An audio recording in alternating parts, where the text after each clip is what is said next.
Welcome to Critical Junction episode 11. I'm Mark. Hi, I'm Luke. Hello, this is Jill. And today we have a brand new microphone, so hopefully we'll notice an increase in sound quality. If not, then we're out $100 for nothing. We're stepping it up in the world. It's true. So on today's episode, we're talking about synchronicity and coincidence. So for anyone who is unfamiliar with synchronicity, the term was first coined by psychoanalyst Carl Jung in the early 1920s to describe what he said meaningful coincidence, or acausal parallelism. He also went on to elaborate on that definition, saying that synchronicity can be defined as an acausal connecting togetherness principle. So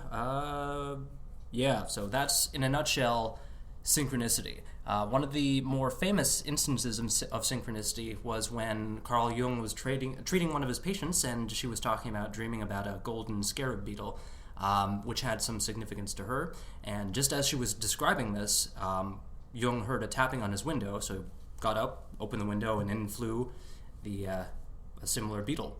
So, Dun dun! dun dun! Unfortunately, synchronicity is also kind of garnered a little bit of a, negative connotation, being co-opted by certain members of New Age movements, most notably our favorite woo peddler, Deepak Chopra, who likes to define synchronicity as, quote, an anonymous gift from God.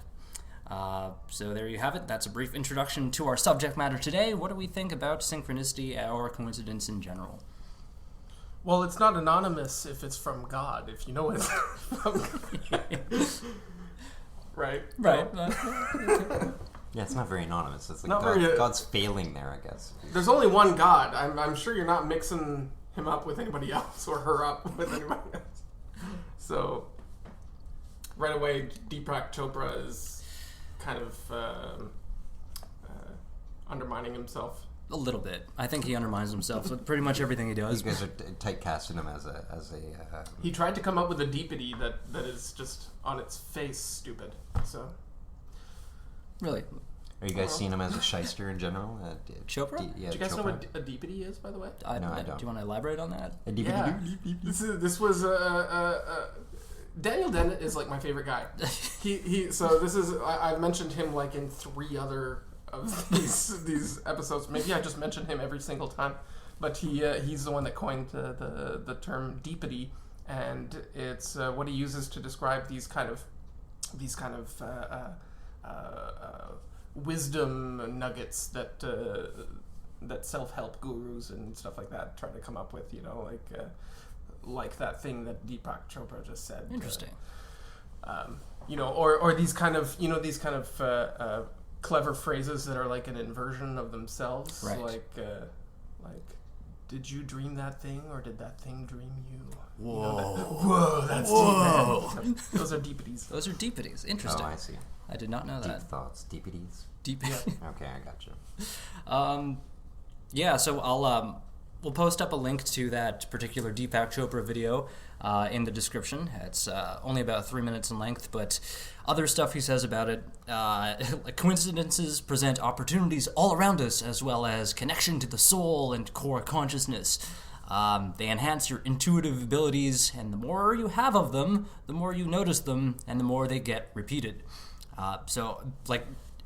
In that one sentence, Chopra is describing pretty much word for word the Bader-Meinhof phenomenon. I don't know if you guys are familiar with that at all. But What's that? it's what's the Bader-Meinhof phenomenon? Think of it. Have you ever taken a sudden interest in a new subject and then you start noticing that thing all over the place? Okay, yeah. Yeah, it's the brain noticing something novel and being like, "Holy fuck, that's awesome! I'm gonna start noticing it everywhere." And it's I think that's kind of, what the coincidence, what the idea of noticing coincidences more and then attracting coincidences, Right. and things like that. Yeah, it's also called the frequency illusion.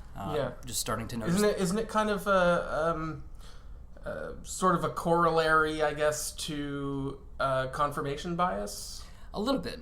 Right? Because You're looking for things to confirm a preconceived kind of expectation or something, and then you're dismissing anything that doesn't fit that. Right. I jotted down a word here, the word for basically mistakenly distinguishing patterns, like thinking you're seeing patterns that aren't really there, and thinking it's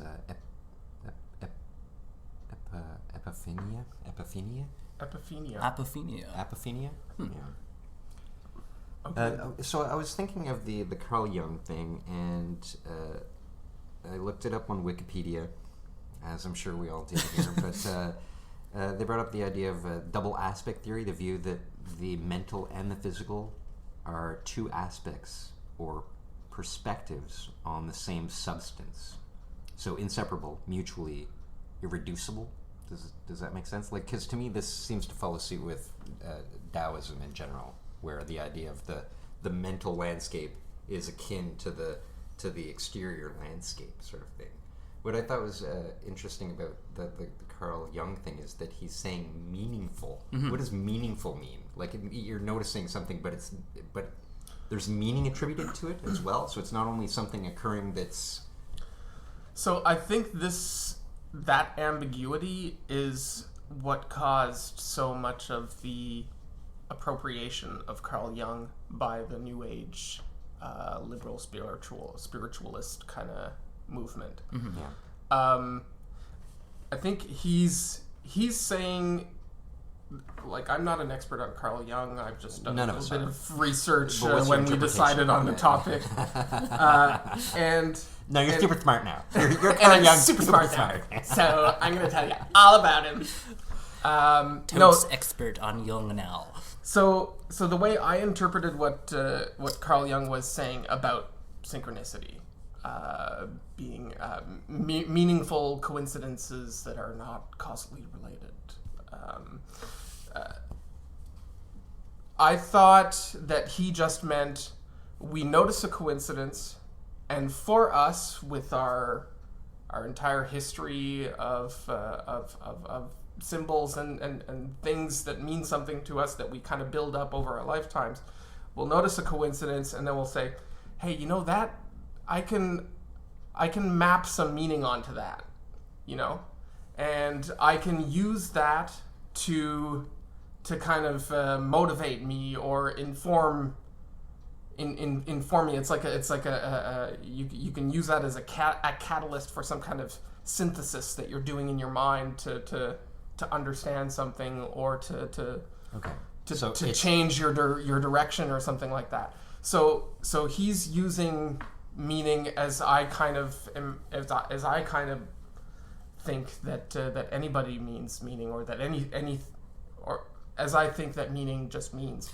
Meaning means what we project onto things, and what we kind of make important. Okay. Yeah. Carl Jung was a psychoanalyst first and foremost. Right. So he used synchronicity to kind of assess what's happening in somebody's unconscious mind. Yeah. By analyzing patterns of what people determine to be meaningful coincidences for them, he was able to extrapolate from that and kind of build a pattern of where this person was in terms of their therapy, and how he can better help them towards self-fulfillment. He used a lot of dream interpretation in conjunction with synchronicity to try to build that kind of pattern for people. But again, he was also a firm believer in the paranormal and things like psychic abilities. This was his attempt to try and prove paranormal. Yeah. This was his big, synchronicity, paranormal, here we go. This is what he used, I guess, try to document paranormal activity. I don't think so. No? I think that's the misunderstanding. I think Carl Jung was absolutely more of an empiricist than people think. Right. Yeah. Sure. The idea that he's mapping the paranormal and stuff like that, I think that's a projection. Maybe not mapping, but I mean, or that he's even trying to get at the paranormal. He's just coming up with models to describe processes and kind of psychological. You don't think it stems from his attraction to the paranormal? Because he was obviously attracted to the paranormal stuff. I don't know. What kind of examples are you thinking when you're saying in terms of paranormal? Attracted to the paranormal? I think he uses things that sound like paranormal as like a metaphor a lot in his language. But I'm not convinced that he literally believes in the paranormal, or you're right that he probably had a ideas different of the understanding of paranormal and right, okay, I see what you're getting at. He still seemed, I mean, I haven't read Carl Jung for a long time. I was reading this in my early 20s and shit like that. But from what I understand and what I remember, he seemed very attracted to. He was like in general. In his, he wanted to prove it. In his book Synchronicity, an acausal connecting principle. And this is from Wikipedia. Jung wrote, "It's impossible with our present resources to explain ESP or the fact of meaningful coincidence as a phenomenon of energy. This makes an end of the causal explanation as well, for effect cannot be understood as anything except a phenomenon of energy. Therefore, it cannot be a question of cause and effect, but of falling together in time, a kind of simultaneity. Because of this quality of simultaneity, I have picked up on the term synchronicity to designate a hypothetical factor equal in rank to causality as a principle of explanation." So, like, he did believe in things like ESP and psychic phenomenon and shit, but I don't know if he meant for synchronicity to be used as a tool to describe that, more so than he wanted it to be a mapping of archetypes and things. Mm-hmm. I think, though, that he also, the idea of the synchronicity thing came from his discussions with this, the theoretical physicist guy, the Wolfgang Pauli guy. Supposedly they were having big discussions. Mm-hmm. So he's one of the pioneers of quantum physics and stuff like that. And he was also, I looked into this Wolfgang guy, and he's considered a mystic and also into deism. So the idea that God does not interfere, he rejects revelation as a religious knowledge and looks at reason and observation as his evidence of God kind of thing, you know? Mm-hmm. And that both him and Carl Jung seemed to have the idea, they were going on this unus mundus, like the one world idea sort of thing, like kind of Spinoza type stuff, right? The interconnectedness of the universe. The interconnected, mm-hmm. right, yeah. So they seem to be, it was their attempt to try and reveal this, I guess. Right. And I think because of things like that, like we just mentioned, the term was co-opted and used by certain New Age circles. So I'm wondering, just as a question, do you think synchronicity and things like what he calls acausal coincidence have a place in psychoanalysis today? Do you think it's useful as a tool in psychotherapy? Well, what is psychoanalysis is it not use of language to, in a sense, reprogram a person?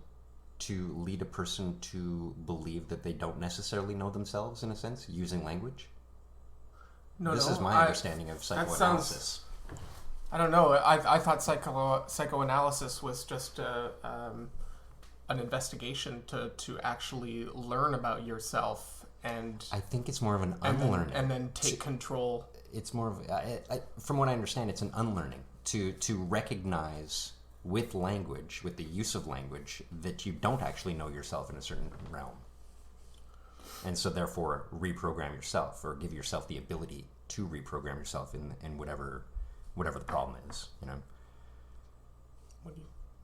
I have no idea. I don't know. It's something to look into. Because Carl Jung, he was all about finding himself, right? Mm-hmm. About like going on this big. But that's also Carl Jung. Well, wait, isn't that what I said? Yeah. No, but this is what I mean. That's not necessarily psychoanalysis. But I think that was part of that. He kind of that informed his style of psychoanalysis. Right. Okay,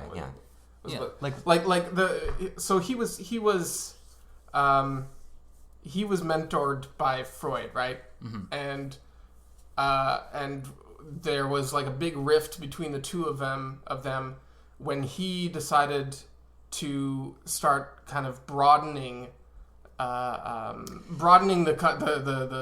concepts and the things that actually inform our psyche, right? And Freud,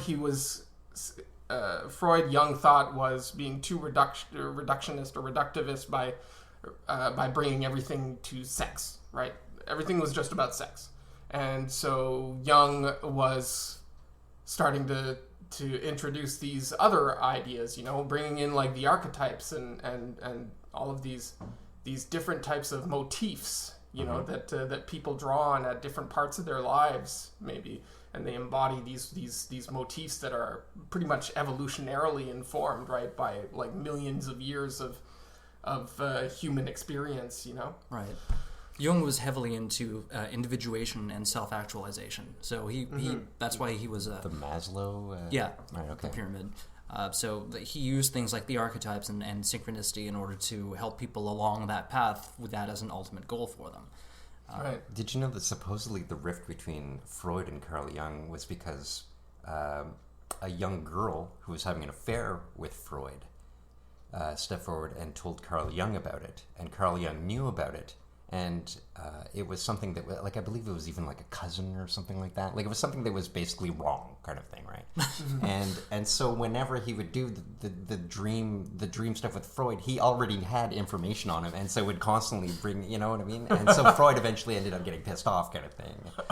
So I think so that's where the it rift totally actually wasn't came from. a high-minded academic disagreement. I don't think it necessarily just was. Like, It was- this it guy's was- pissed him off on a personal level. Yeah. Without telling him how he knew all this information on him. That's kind of thing, you know what I mean? hilarious. That's really funny. Wow. So wonder I if that's think true. that's actually where the rift came from, kind of thing. Oh, right? okay. It would make sense that of course, it would come from something personal, right? Not academic, you know? Yeah, the right. academic becomes an excuse to just not like him anymore. I don't think I want to talk to you anymore about my Right. dreams, you know? All right, well, let me ask another question then. Do you think there's any validity to the idea of meaningful coincidence? Or, well, let's start there. Meaningful coincidence. Do you think that's anything beyond the Bader-Meinhof phenomenon, or is there actually something behind it? No, I don't think that the universe is putting out an inherently meaningful coincidence. I think what is valid to me, or what does sound compelling to me, is this idea that a lot of coincidences happen that are completely trivial, or at least trivial to us, and we can't really put any type of meaning onto it. But there are coincidences that just so happen to have qualities that our own mind and experience and stuff can make use of. Mm-hmm. You know, we can see a certain type of coincidence and say, hey, this is great, and then the fact that coincidence is noticed to us, that provides some information to us about ourselves. So do you think Jung was onto something when he? I totally do, Yeah. actually. Yeah. So it's funny. Jung has been co-opted by the spiritualists and stuff like that. Ruined by the spiritualists. But I think he's been ruined by them. I think people now too often just dismiss Jung as some kind of like a quack or some like kind a of quack new agey kind of guy. thing, like some, Freud did, basically. Exactly. They're Freuding him. But I If think he was like miles ahead of Freud, and he actually had some really interesting ideas for the science of psychoanalysis. I think you're right on that. Like there is something to be said about what we attribute meaning to in terms of the coincidences we start noticing. Yeah. And I think that if we pay attention to that, then it could give us some kind of insight into our own unconscious minds. But to attribute like the universe putting these coincidences out there for us to notice, that's fucking new age bullshit. But again. I think that is what they're getting at, that the universe works in some sort of a framework that is revealing, or can be revealed in these coincidences, or something like that. You think that that's what Carl Jung is saying? I think that that's what they were both getting at.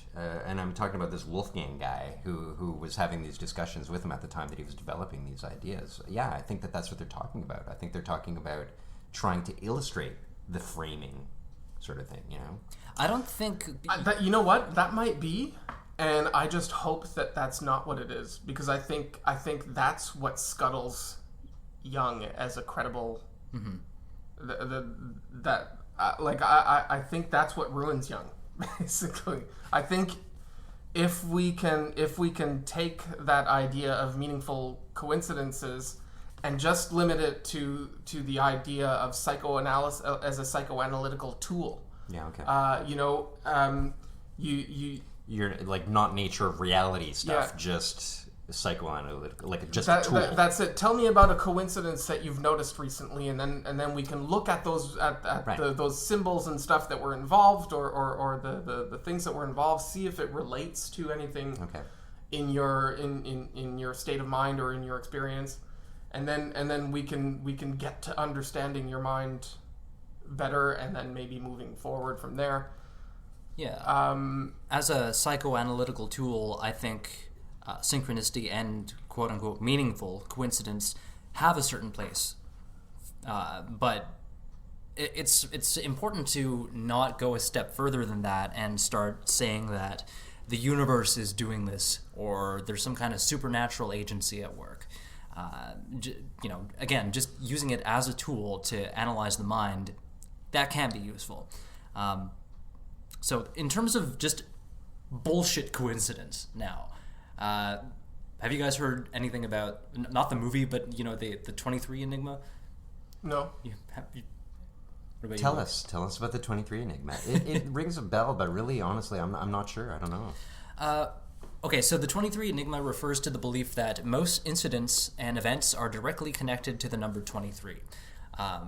So, just to give you a couple of... Isn't this like a really bad Jim Carrey movie? It was a bad Jim Carrey movie, but it's based on... it's based on this weird coincidence that people have been noticing for years. Excuse me. For example, each parent contributes 23 chromosomes to the DNA of a child. The human arm has 23 joints in it. On average, every 23rd wave on a beach will be twice the size of the average wave. That one's bullshit. That's the whole idea of finding patterns and things. So finding 23 everywhere. Yeah, like Julius Caesar was stabbed 23 times when he was assassinated. Et tu, Brute? Number 23, Brute. Step in. William Shakespeare. Did they actually have MEs back then that were cataloging? Counting them. All right, check. All right, you next. Got stab. Thank you. People get so fixated on this weird phenomenon. Well, I'm using the term extremely loosely, but another one, William Shakespeare was born and died on April 23rd. According to this weird theory, the number 23 occurs I thought we everywhere. didn't know who William Shakespeare was. Well, that's my problem with this. What? I didn't know we didn't know who William Shakespeare was. Pretty much. There's this whole mythology out there that haven't you heard of that movie Anonymous? So apparently there was this guy that was writing Shakespeare's plays anonymously, and I don't know if there was even a real person of William Shakespeare. There's some debate as to whether or not Shakespeare was one person or if it was a combination of people writing under that pseudonym. Would this not happen from anything in history where there isn't proper documentation on the thing? Well, I suppose, but nobody's confused about I don't know who are contemporaries of William Shakespeare. Queen Elizabeth. Queen Elizabeth. Yeah, nobody's confused about her existence. Would there not just be more documentation kind of thing? Dr. John Dee is another one. All he's leaving behind is his literature. So that's it. We don't have anything else. But other historical figures like Da Vinci or whatever or Michelangelo who leave bodies and stuff. Bodies of work. There is a traceable biographical history on them too. Oh, okay, I didn't know. But we don't have that for, as far as I know, I don't think we have that for Shakespeare. So this idea that he can just be plugged in as one of these amazing coincidences. He was born on this date and died on this date. Whoa! There's just as a random other example, but the first 6 digits of pi, 3.14159, added together equal 23. Whoa. Super arbitrary limit for, let's cut off and other numbers in there also add the decimals of pi at a point where it adds up to 23. Just so we can squeeze it into this weird enigma thing. Shoehorn it.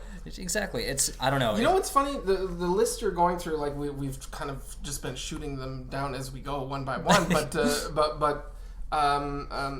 a lot of these coincidences that I've heard sound like this, like a list where there's a little bit of truth in it, and then there's a few bullshit things in there to pad it.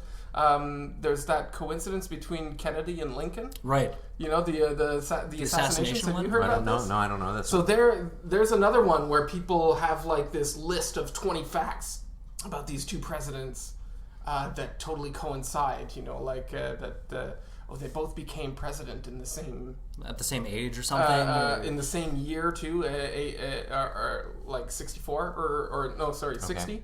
So Lincoln became president in 1860. Yeah, and 1960. Kennedy in 1960. That they both became they both joined Congress in the same year too, apparently. Speaking of JFK, here's another one Yeah. from that same list. JFK was assassinated on November 22nd, 1963, and his supposed assassin, Lee Harvey Oswald, was assassinated on November 24th, 1963, the 23rd being in between. What? Okay. Really? Oh, Well, that's the thing. We can ascribe patterns That's how to all they sorts of connected things. that coincidence. By the day between them.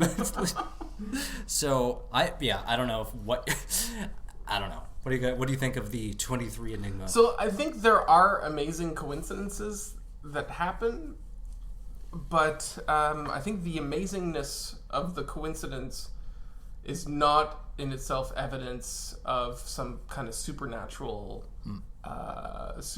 influence. Well, it doesn't necessarily have to be supernatural, even if there were some sort of framework that we don't understand. Or No, anything. but It a doesn't lot mean of it's people supernatural or a lot of anything people like who believe in that 23 Enigma are from the more supernaturally inclined camp.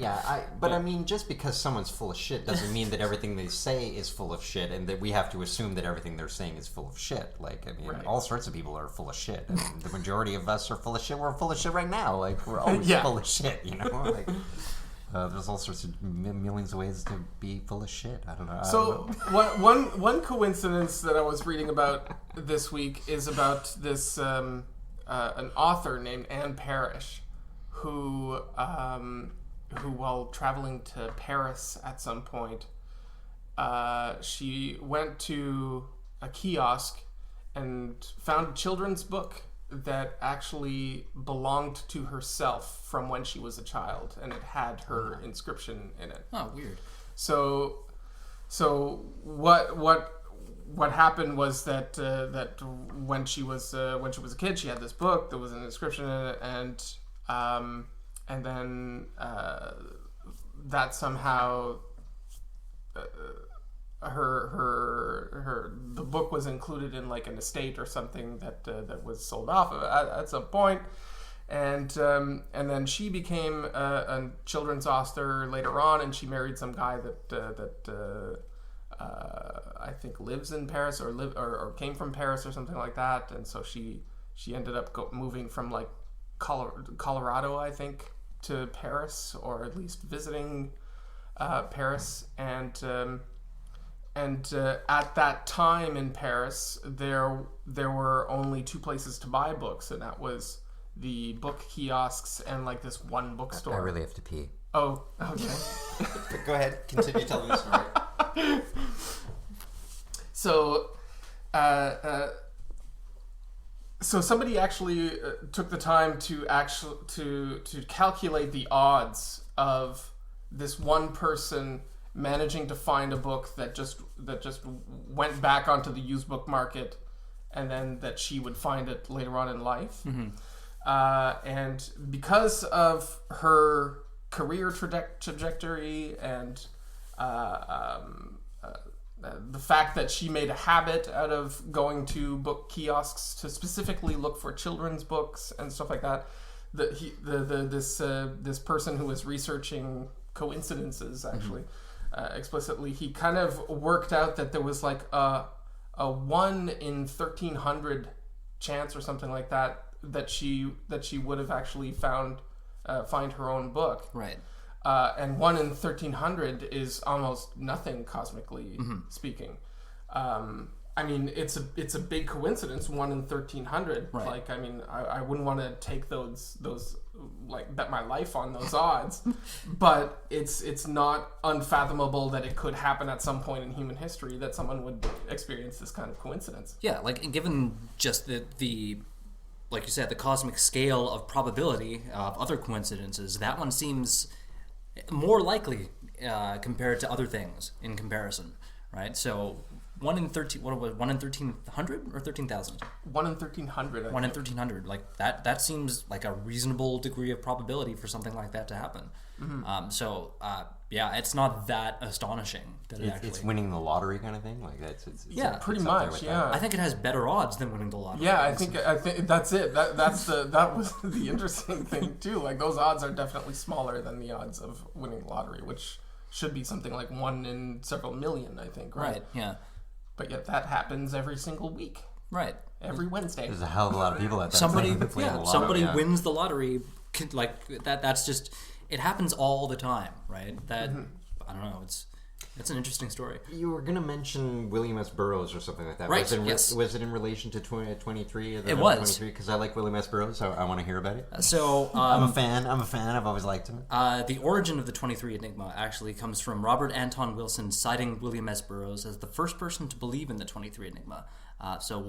This is from our favorite source, Wikipedia. In an article in the 14 Times, Wilson related the following anecdote. So just to quote, I first heard of the 23 Enigma from William S. Burroughs, author of Naked Lunch, Nova Express, and so forth. According to Burroughs, he had known a certain Captain Clark around 1960 in Tangier, who once bragged that he had been sailing 23 years without an accident. That very day, Clark's ship had an accident that killed him and everybody else aboard. Furthermore, while Burroughs was thinking about this crude example of the irony of the gods that evening, a bulletin on the radio announced the crash of an airliner in Florida, USA. The pilot was another Captain Clark, and the flight was Flight 23. Wow. Awesome. That's great. Yep. So yeah, William S. Burroughs is apparently the original source of the 23 Enigma. Yeah, there's something to be said for the noticing, right? It's almost like we have to be in the right frame of mind to even notice these things. These kinds of coincidences could be happening all around us, and there could be all sorts of patterns and that comes back to the machinery that's happening around us that we're just not noticing. Yeah, right? that comes back to the Bader-Meinhof phenomenon.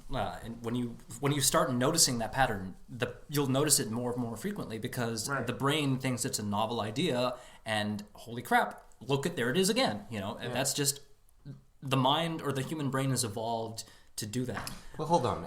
There's something different though, because here we're it's not necessarily it's a pattern that we're noticing, but I mean, there's a difference between noticing a pattern in like wood and it looks like a face or something. No, but the Bader-Meinhof phenomenon relates specifically to noticing the types of coincidence patterns. Okay.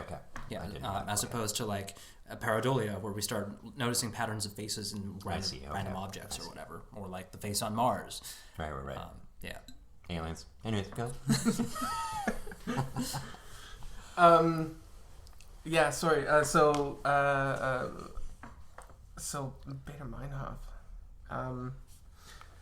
You were gonna say something, Gilles. I was gonna say something. Yeah. It was gonna be really good. It was gonna be so good.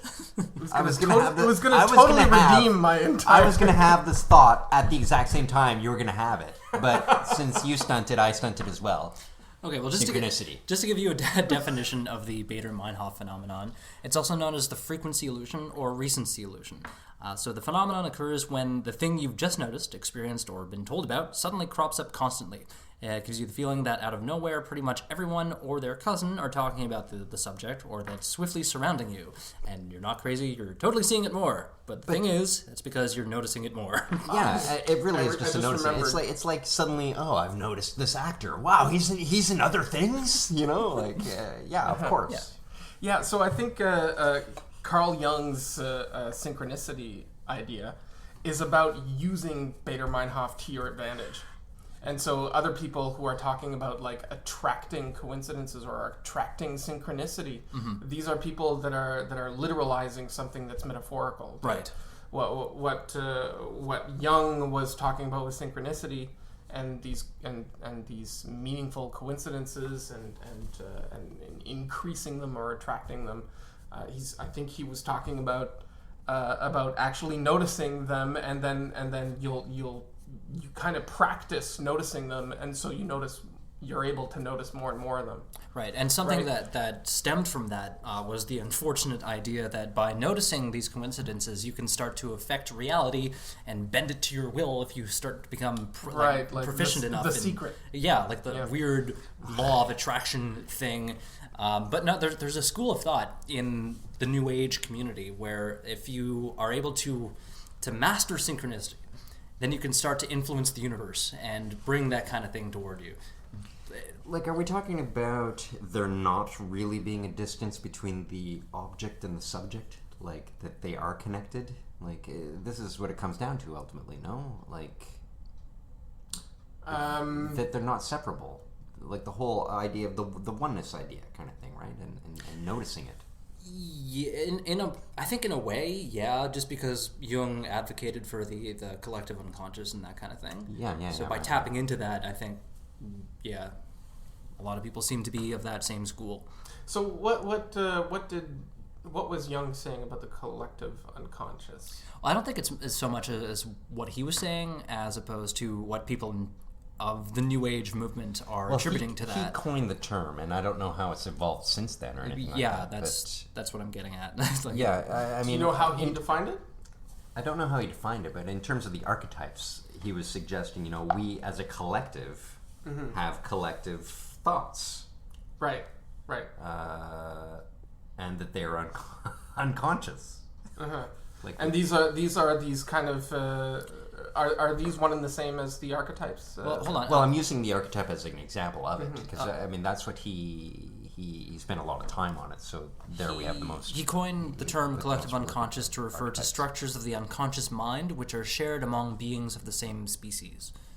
So, according to Jung, the human collective unconscious is populated by instincts and by archetypes. So, universal symbols such as the Great Mother, the Wise Old Man, the Shadow, the Tower, Water, the Tree of Life, and many others. Yeah. So, I mean, that's... I find that something compelling in that idea. The thing that I wonder about, though, is... how much those specific archetypes or symbols that he came up with are actually kind of prejudiced by his own like cultural paradigm. The Western. Well, also the Western world that he grew up with, and the kind of education that he got. Like, I don't know how he manages to separate that culturally determined aspect of the archetypes that he thinks are important versus what might be universal, right? Even to non-Westerners. And what makes it universal? What, as opposed to something that's just been defined by, like you said, cultural upbringing or circumstance or whatever. Well, I think he does look into that. I mean, he spent a lot of time with other cultures, basically. Yeah, no, I think so too, but I just don't know how he protects himself from it. You know what I mean? Like, how does he make sure that the archetypes he's proposing or the myths that he's proposing are literally universal and definitely aren't just determined by his cultural background. So what makes a myth universal? Well, seeing it in several places kind of thing, no? Seeing it in numerous places and documenting it, I would think, no? Something like that?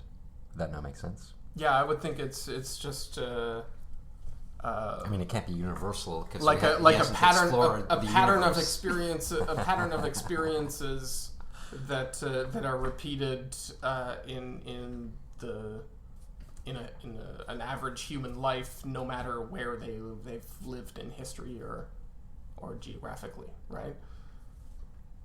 I don't know. Coincidence? Okay. Yeah, I don't know where I was going with that. Good one. I tried. Have you guys ever had any sort of like personal experience with a coincidence, sort of like a major or coincidence, mystical experience of some sort, or something like that? Anything like that? I mean, I've had the quote unquote religious experience of actually noticing or having the feeling of interconnectedness with everything, or everything being interconnected, including myself, and not being like separate from anything else. Right. So did you see this as any sort of, maybe not a higher truth, but as part of truth? Like that it was a part of reality? Like that this was a real thing that was occurring to you? Yeah, so to me it was just an event of understanding rather than something happening to me. You know what I mean? Was the understanding? It's like I was just it was like just a shift in perspective. I would say probably it was just me imagining that I could just have this kind of fundamental idea from now on, rather than thinking more atomistically or thinking of things as being separate from each other. I could just choose to think of things as more interconnected. Not that things were more interconnected at that moment. But you know what I mean? Like, but that you could choose to think of them that way? Yeah. Not necessarily that they were? Like... No, what I'm saying is that it's not like things became interconnected at that moment. They right. Well, they already were. My perspective was that now I'm noticing that things already are. So that was a noticing kind of thing. Right. Okay, yeah. Okay. All right. Yeah. And you've had an experience like this. You've talked about it. I can't remember. You talked about it last time off the air. What was I talking about? I can't remember what. Well, I don't really know if you want to mention it, but you. That thing. You saw gears functioning and saw the idea that the interconnected. universe was this eternal machine that had always existed and will continue to exist without any influence or effect by people or anything within it. Did you see that as a viable view of the nature of reality, in a sense? I don't know if I would say viable. It was definitely an interesting experience, but I don't know if I would attribute anything else to it other than just the experience itself, if that makes any sense. Like I don't know if there's any kind of external influence on what I experienced, or if there was any deeper truth or deeper meaning to it. I don't even know what that means. Deeper truth and meaning, like I don't know if it was significant or signifies an underlying nature to reality, or if it was just something that I experienced. I would have to. There's not enough evidence for me to say one way or another what it was that I thought I saw or felt. Evidence. Yeah, so I don't know. In a sense, that experience is... What about... Is evidence, no? Well, I wouldn't necessarily... It is an evidence, we could say. Of what? Of that. Well, of that you experienced. Well... It's evidence that I experienced something, but what I experienced, I don't know what it what one person experiences isn't necessarily evidence of any deeper reality, right? It's just something that you go through. It's something that happens in your mind, and without being able to independently validate that, who's to say what it was? Yeah, it's looking for external validation kind of thing, I guess, is what it is. What? Luke, have you experienced some kind of I guess big meaningful coincidence?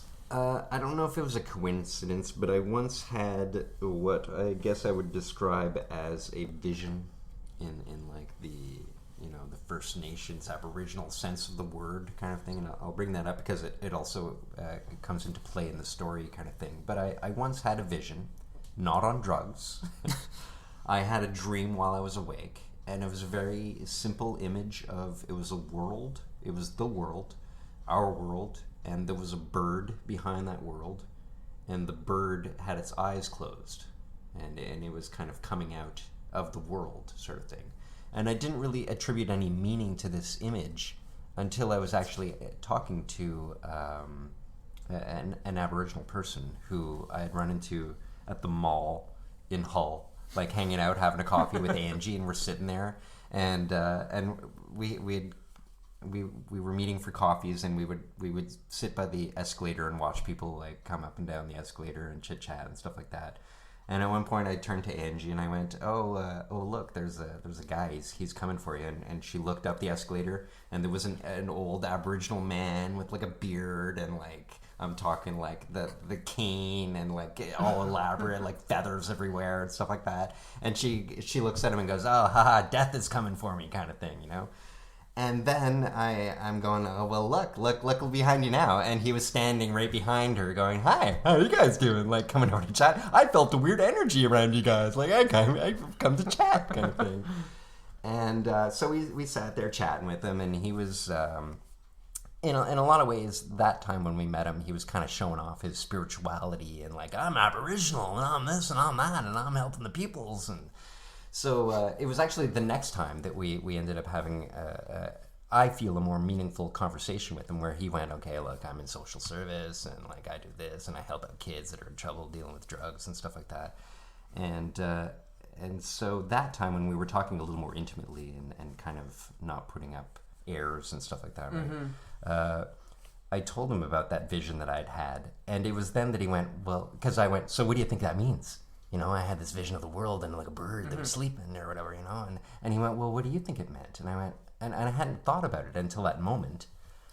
And so I just went, well, to me it meant that I guess the bird was dreaming the world and the world was also dreaming the bird, but that they were simultaneously happening at the same time. And then this guy, he called himself Grandpa, he went, you're a great magician.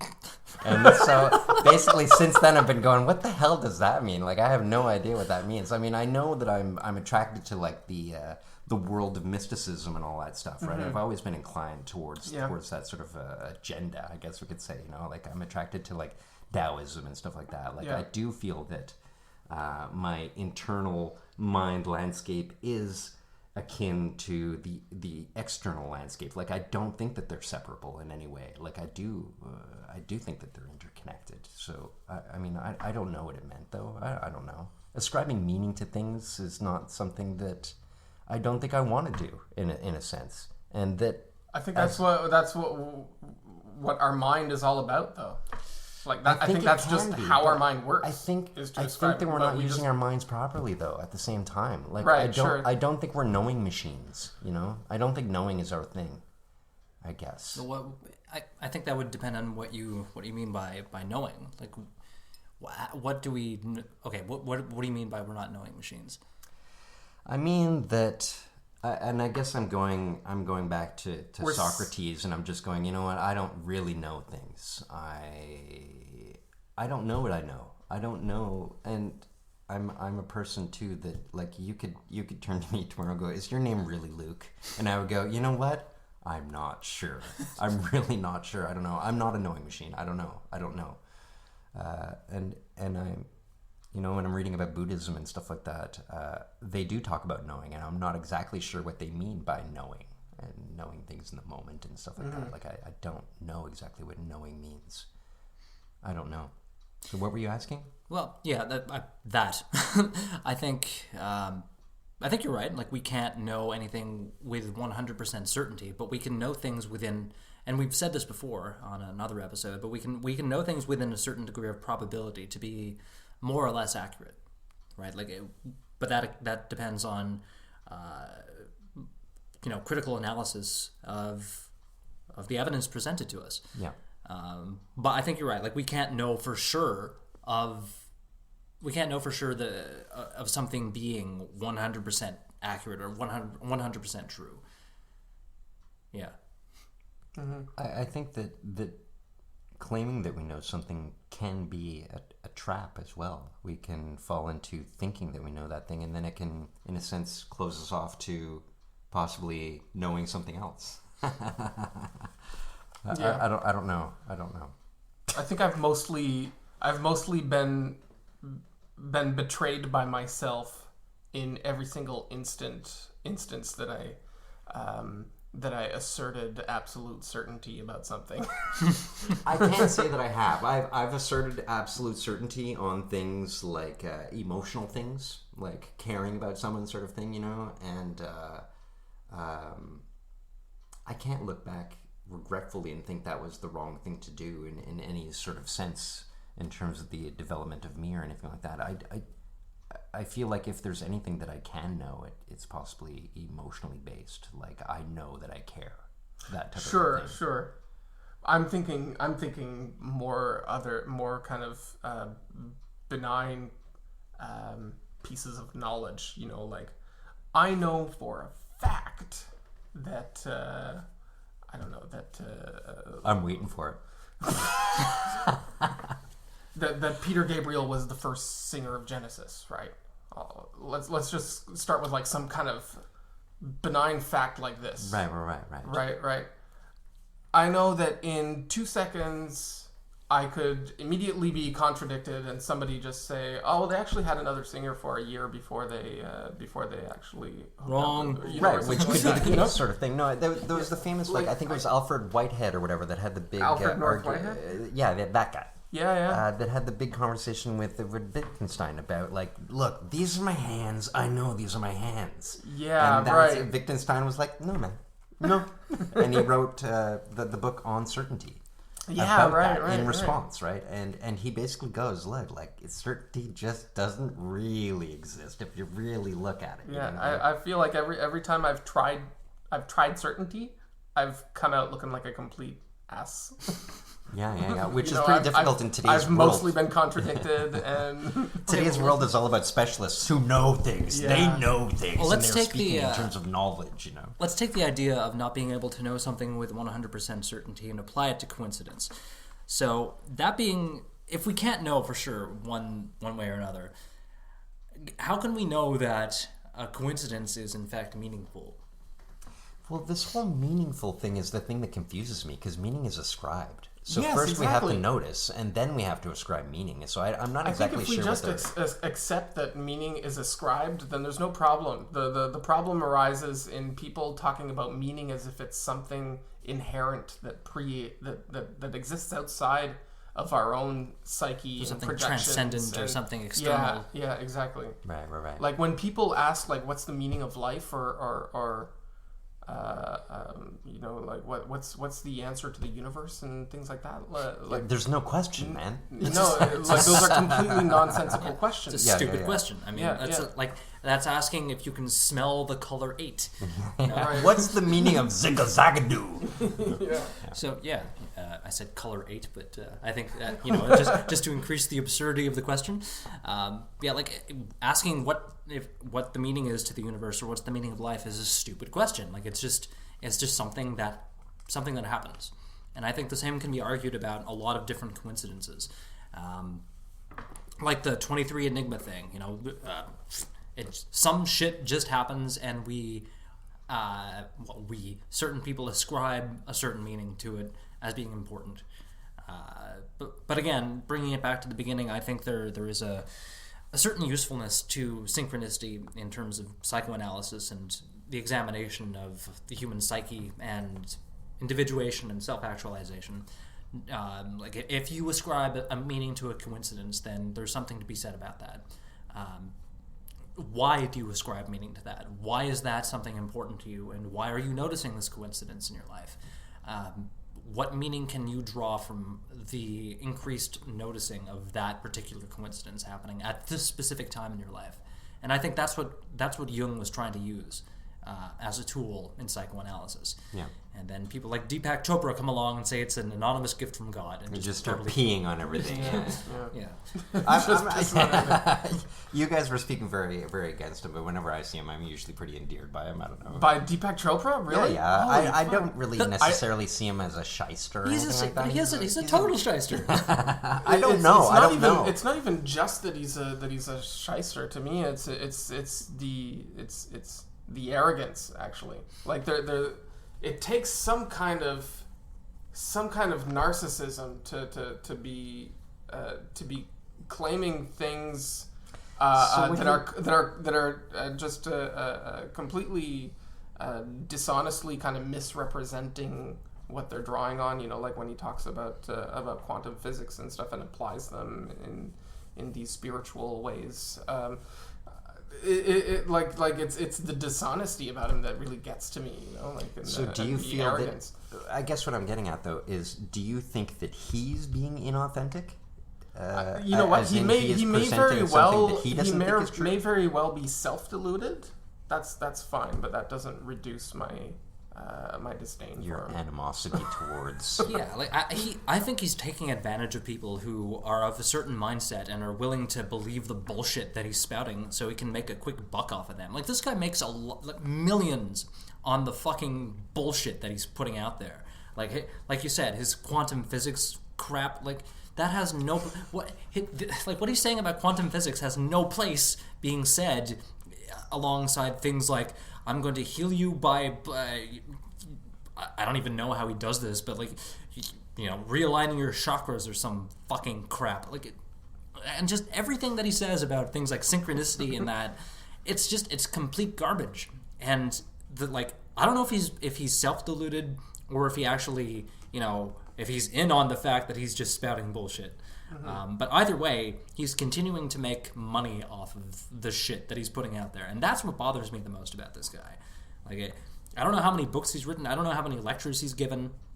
But, he's still out there and people still buy into this. And, it's just such a general piss-off. That's my Deepak Chopra rant. Yeah. Yeah. I don't know. I mean,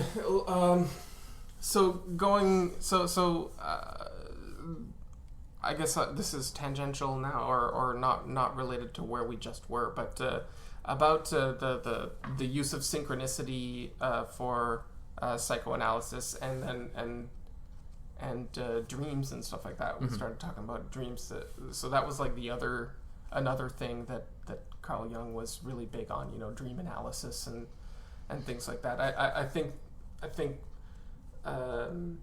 there's a similar logic that's being used for, like, using the noticing of coincidences and the kind of symbols that you can draw out of coincidences and stuff like that, and then analyzing that is like the same thing that he was saying to do with dreams, right? There all along, it's, I guess, just attributing,